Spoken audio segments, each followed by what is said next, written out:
He pulled back the covers. His eyes were heavy as he lugged his aching frame onto the warm sheets. A soft smile broke across his face as he swung his legs under the covers and felt a wave of comfort wash over him. He flicked the lamp off as he propped himself up on his elbows, and the room filled with darkness. Something prevented him from dropping his head to the pillow. A piercing light was flashing intermittently through the small gap in his curtain. He waited for a few moments, hoping it would stop, but the light continued to flash. Irritated, he tried to close his eyes regardless and block out the flickering little beam, but found himself unable. He could sense the flashes passing over his face. Battling the cold, he threw the covers off and stormed over the short distance to his window. Glancing out, he saw the cause in the distance, past the little hills his house sat beneath. A single beam of light swooped back and forth over the dark sky in the distance. The man wondered for a moment who would be out walking the heath this time of night. Quickly realizing he didn't care, he rammed the curtains together, ensuring that nothing would be able to penetrate the fabric, and dove back to the sanctuary of his bed, sleep coming quickly now that his room was left untroubled. The following day's drudgery meant the strange lights were soon driven from the man's mind. His evening went unperturbed as he moved solemnly through the well-rehearsed tasks which moved him from the end of the working day to the latter stages of the evening. He hadn't even made it into bed when his eye was caught by a flash across the window. The man stilled. He felt a prickle run through his body, but continued readying himself for bed, careful to keep his body turned away from the window until the time came to close the curtains. His heart stopped as he reached the window. There was the light.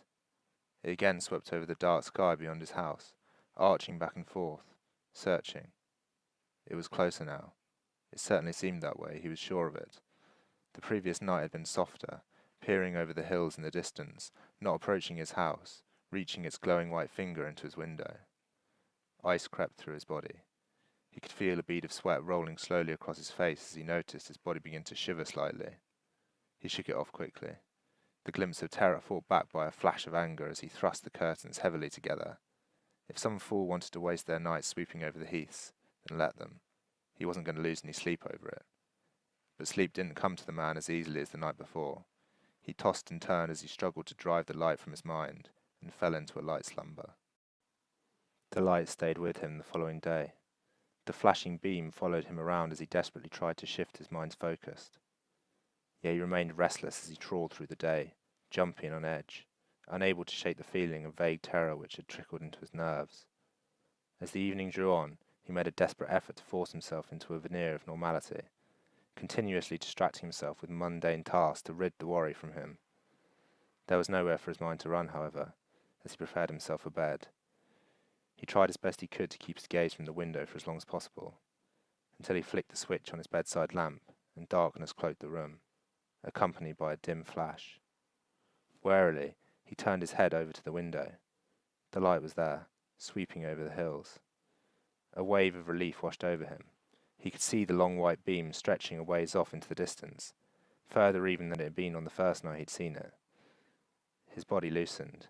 The source of the light still perplexed him, but it was obvious now that some bizarre individual was simply searching across that stretch of the outlands, looking for something perhaps. In the next few days the beam would likely have disappeared over the crest of the little hills. He closed the curtains gently and folded himself into bed, the release of his fear easing himself into a deep sleep, the day's events oozing from his consciousness. The following day passed with ease. The man slipped back into the smooth mechanics which drove his everyday existence, only flashes of torchlight on his mind. The weather had turned, leaving the world grey and dim, mist seeping through the streets, but the man moved through it without issue, the comfort of safety washing over him as he returned to the hard stone walls of his home. No flickers had shone through the man's window throughout the evening. He climbed the stairs to his room unfazed. When he flicked off the switch on his bedside lamp, darkness gripped the room, a heavy and unflinching blackness. The man smiled. He strolled over to his window to close the curtains, and stared out at the dark hills stretching off in the distance. A flash blinded him. A burning white light forced the man to squint away from the window. Struck with an icy fear, the man stared back out into the night. There was the light, a sharp white beam waving back and forth, shifting just beyond the boundary of his garden wall. The man stiffened and fell away from the window. breathless terror quickly turned to anger. He wouldn't be made to feel scared in his own home. Summoning his strength, the man rose to his feet and pelted down the stairs. Rushing into the kitchen, he grabbed his own torch. The delicate bronze tube felt cold in his hands. Before rushing into the garden, he filled his other hand with an old pistol he kept by the door. The night was a cold one. He flicked his own torch on and headed towards the back of his garden, where he could see the beam still searching, closer now than it had been. The source must have been practically standing against the wall. The man moved quickly, hoping the sound of his approach might scare the intruder into fleeing. His resolve strengthened as he reached the wall, and the light disappeared. Gently, the man positioned his pistol in front of him, and used the barrel to edge the door open, which led him into the fields beyond his house. He called out. Nothing answered him. The night was quiet, disturbed only by the light from his own torch. Puzzled, the man took a few careful steps into the field. The night remained still, and he walked a little further, casting his light about him. The man's confidence began to erode slightly as a prickle of hair stood up on his neck. Something caught his eye, a shadow in the distance. He quickly shone his torch in its direction and moved forwards, his pistol raised. There was nothing there. He whirled, the light from his torch whipping about the darkness but finding nothing. He called out again, his voice now wavering slightly. Adrenaline shot through the man as something slammed into him. He fell, spinning, losing his grip on the torch, which fell away into the night. He looked up to find it as its glow blinked out into nothing, and he was left struggling in darkness. The man flung himself to his feet. His fingers tightened around his pistol as he started to breathe heavily, whimpering as he attempted to move back towards where he thought the garden might be. Noises began to surround him, scraping, whispers and crunches that could have been footsteps. He wasn't sure.